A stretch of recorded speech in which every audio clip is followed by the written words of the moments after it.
Welcome to Raw Talk. As always, there's going to be a link down below in the description box to credit WWE for piecing this article together for me. Remember that sometimes I don't necessarily have a lot to say, especially if I don't feel like there's a lot of development going on in terms of story and whatnot. If it's just kind of skimming through all the matches, it's kind of like, oh yeah, so that was pretty good and good stuff. Moving on. Okay. A little bit generic, but I still really enjoy making these videos, okay? So this was a good match. Again, Damian Priest, I wasn't the biggest fan of in the beginning of his wrestling career. For no reason, really. It was just, whatever. But now, something's happened in the last little bit that's really made me enjoy him a lot more. This was a great match. And again, he won because of JD McDonough, which at the end, it was really interesting that Damian Priest like shoved him on his ass. And he's a really good friend of Finn Balor, so that's causing more problems. And I'm really, really anxious to see potentially Finn do a face turn and leave the Judgment Day, have a match build up against Damian Priest. I don't care if it's at a premium live event or not. But that's my thoughts on that. I'm really hooked into this. I feel like this is now the new bloodline thing. This is a new faction to really keep a close eye on. And it's been like that for a while. I'm just saying now it's all eyes on them from a faction perspective because the bloodline thing, I mean, you know, it's not completely dead, but it's fizzled a little bit. Speaking of JD, Sami Zayn.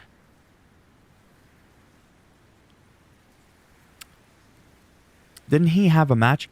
I'm so confused because don't forget there's a lot to remember on the show. And it's not like I'm sitting there taking notes, but I sometimes feel like I should. Despite McDonough's help, an annoyed Priest shoved blah, blah, blah. Oh, that's right, Zayn. See? Now I just remembered. That's right, because Kevin Owens and Sami Zayn laid the smackdown on McDonough while Damian Priest was just watching on. That's right. And then Raquel Rodriguez vows to cut Rhea Ripley down to size at Payback.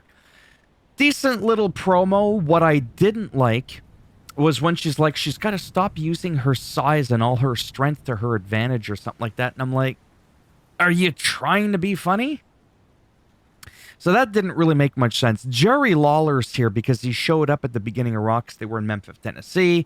Jerry Lawler's from Memphis, Tennessee. Supposedly he suffered a stroke back in February, because the last time he had, when he was on the air some years ago, I think that was a heart attack, or was it a stroke? That I don't remember. There's a difference, obviously, but I'm just saying. Pretty scary stuff, as I myself have suffered a stroke some years back. Definitely some pretty crazy shit. Enough about me, though. For a nanosecond, because I think I was sneezing and I was blinking a lot, I was like, oh.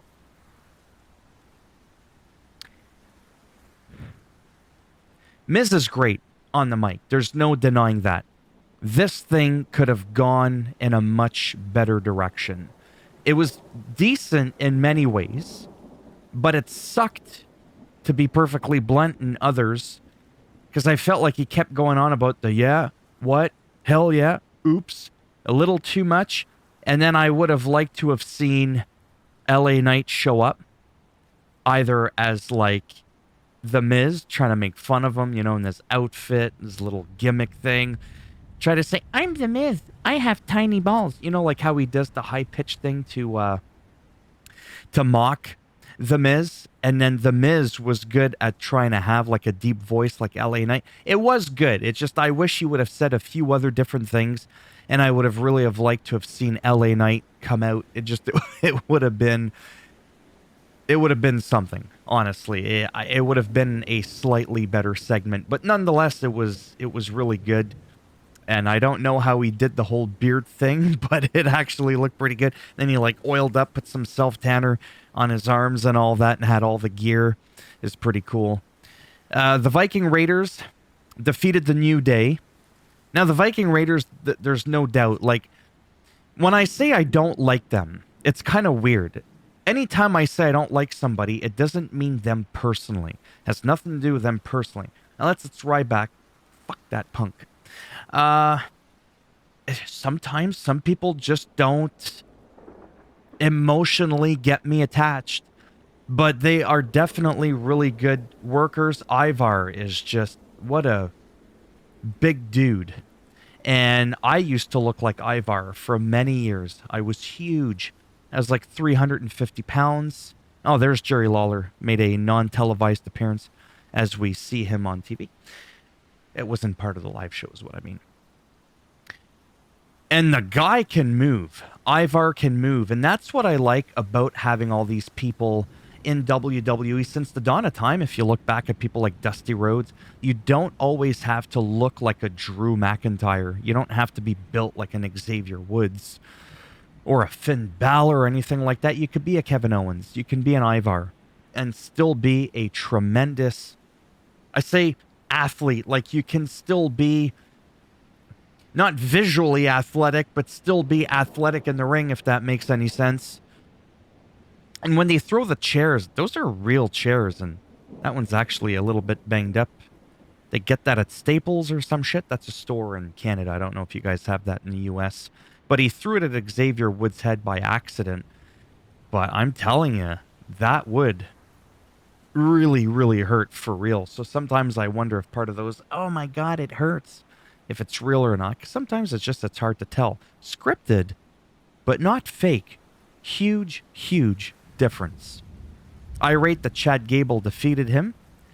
Gunther, the Ring General, declared that he will give Chad Gable another opportunity at his title.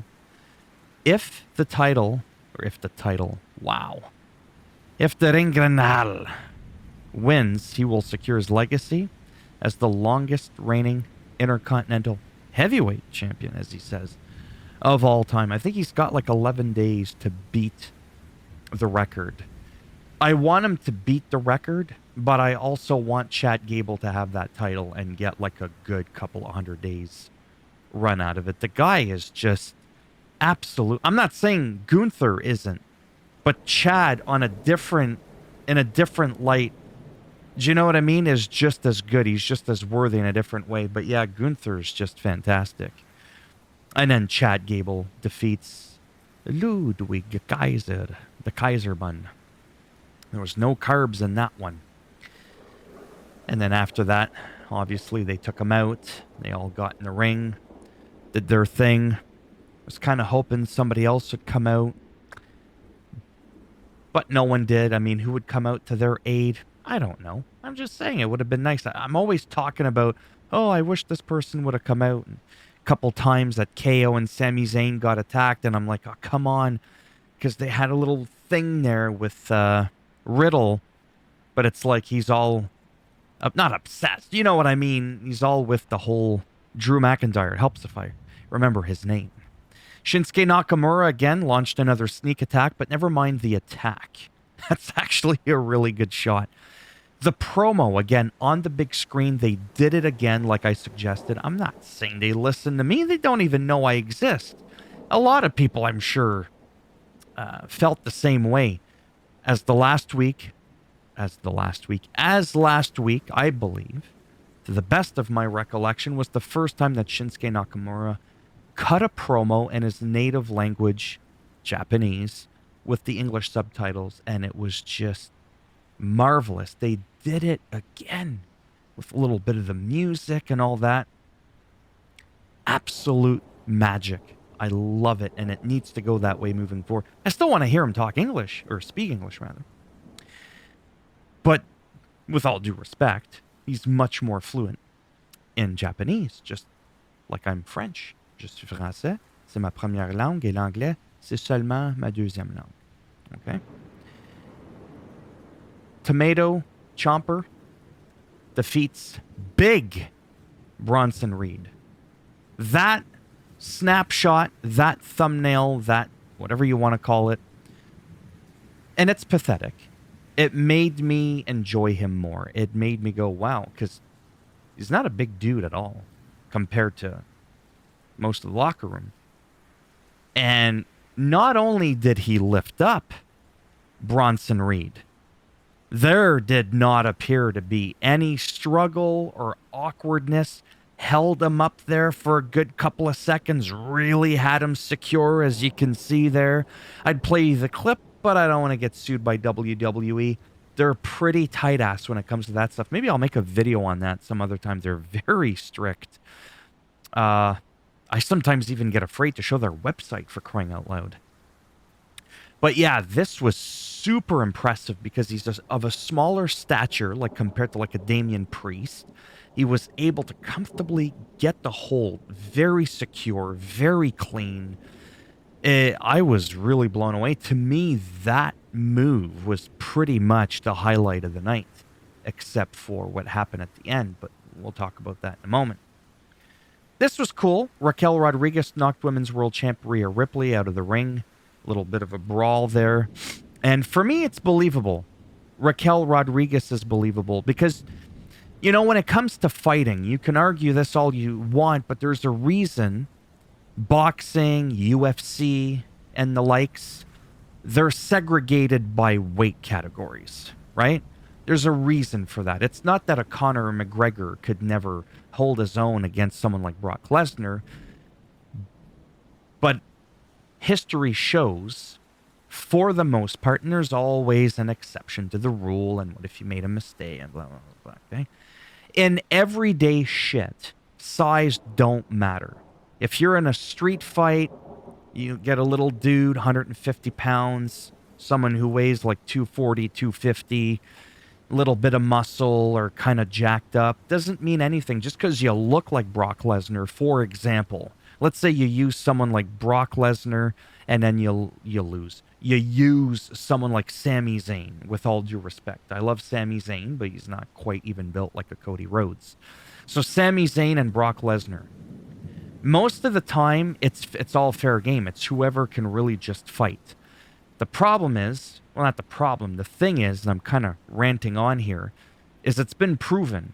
If both people are professional athletes and they're actual fighters, yes, generally speaking, your Brock Lesnar, 9 times out of 10, would always mop the floor with somebody that would be the size of a Sami Zayn.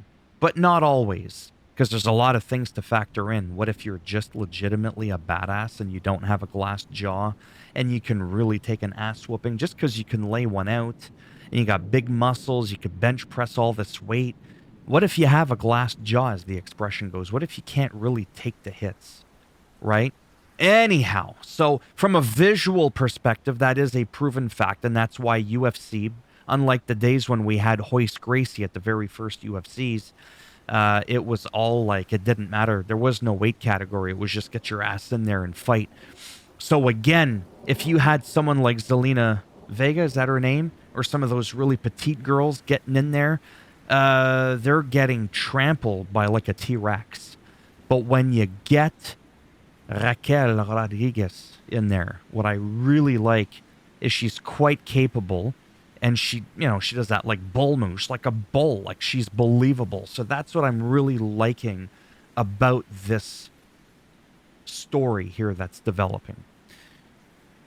I know I kind of went off track there, but that's the whole point of these videos, because a lot of times I don't have a lot to say about everything. So if I can expand or elaborate a lot on a little thing, I'm going to do it so that my video is not 2 minutes long, but at the same time, I don't want it to be 25 minutes long either. Moving on. Becky Lynch defeats Zoe Stark in a Falls Count Anywhere match. So I didn't like the match.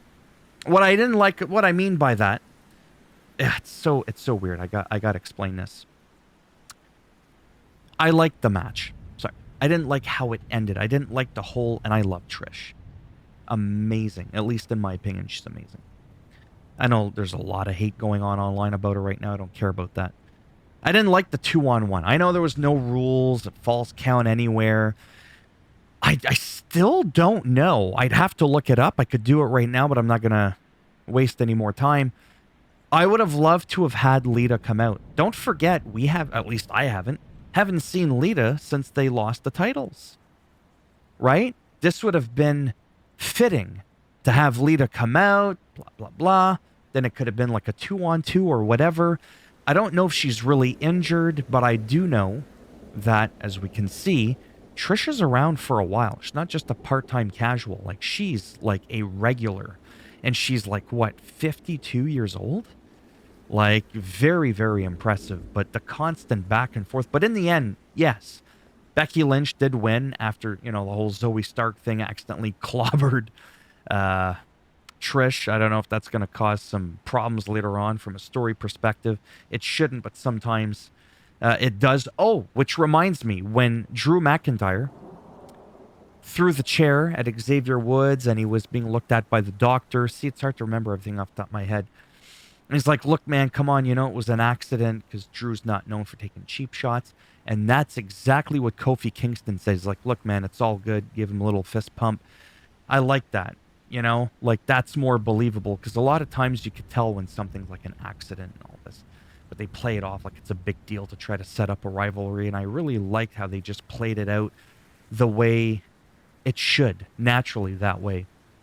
So it was really nice to see that. Really would have liked to have seen Lita or maybe just somebody else even out the odds a little bit, but it did make electrocuted Becky there look really strong, and even he was like, ooh, that's gotta hurt. That's actually kind of funny. In the end, I got a little clip for you. I'm not going to play it because I don't want to, even though it's not a part of WWE, it was a fan. That woman with the braids, don't even get me going, kept waving, and then Lita gave her a high five and she held on to her hand, wouldn't let go. It's so rude, but as you may already know, but in case you don't, so Becky Lynch, this was right after the match. She was in legit tears over Bray Wyatt. Her and her husband, Seth Rollins, were actually real close with Bray Wyatt, Wyndham Rotunda, his real name. And just like a story that I talked about, actually I didn't talk about it, so let's talk about it for a moment, but I had a link in the description to a video that talked about it when I was talking about how Bray Wyatt had passed away. There was a time where some teenagers were in a car when they were on their way to Monday Night Raw. This is way back in the day when Big E was with Alex Riley, if you remember that. And they ended up in a ditch, Alex Riley and Big E. They could have been killed by these group of teenage girls that were acting sporadic. They almost drove off the road.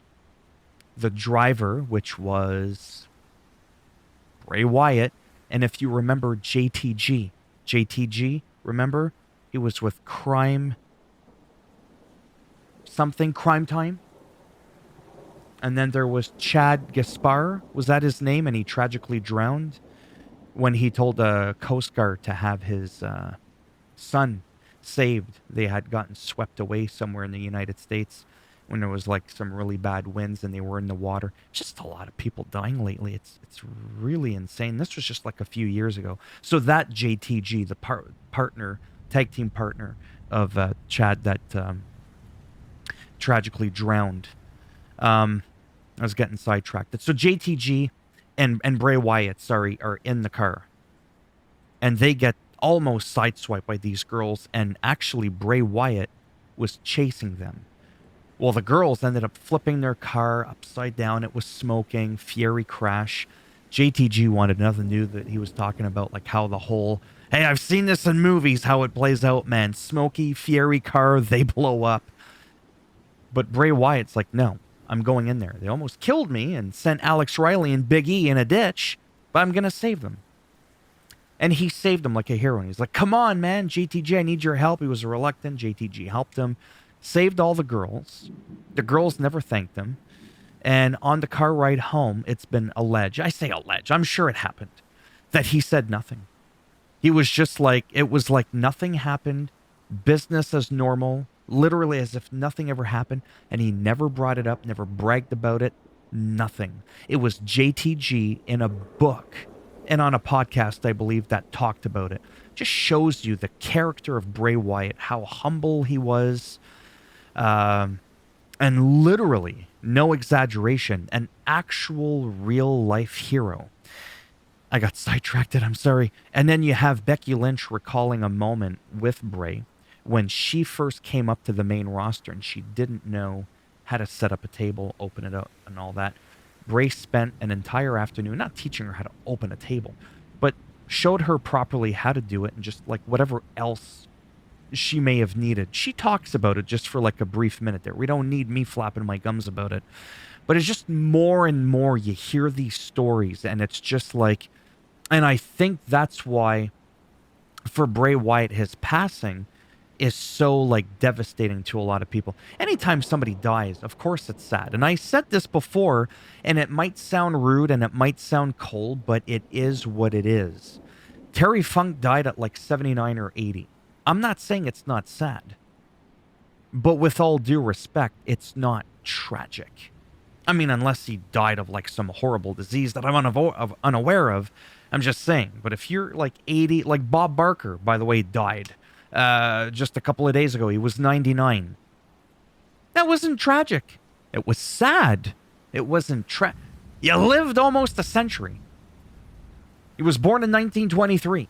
He was going to be 100 in December. Come on, Bob. You couldn't hold on an extra couple of months. Is it too soon? Anyways.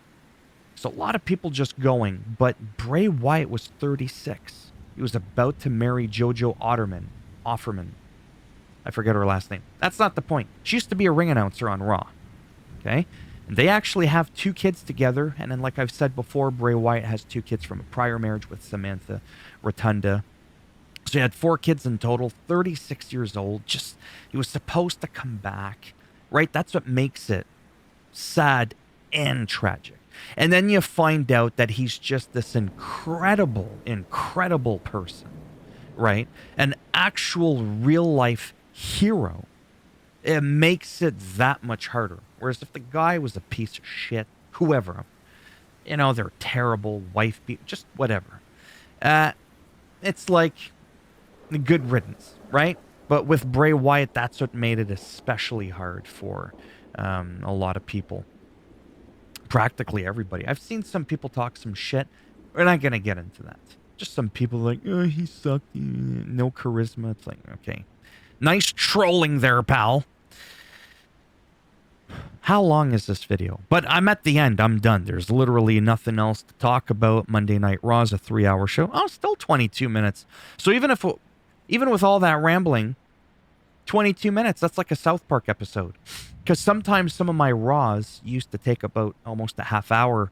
Now I'm trying to shorten them up and not really get into too much crap and about just random stuff, if that makes any sense. Like I said, if I don't have much to say about something, I just don't say it. But then if I have a lot to say about some minor detail, like I went on about the whole Becky Lynch thing and all that, and yeah, sure, then I'll touch on that.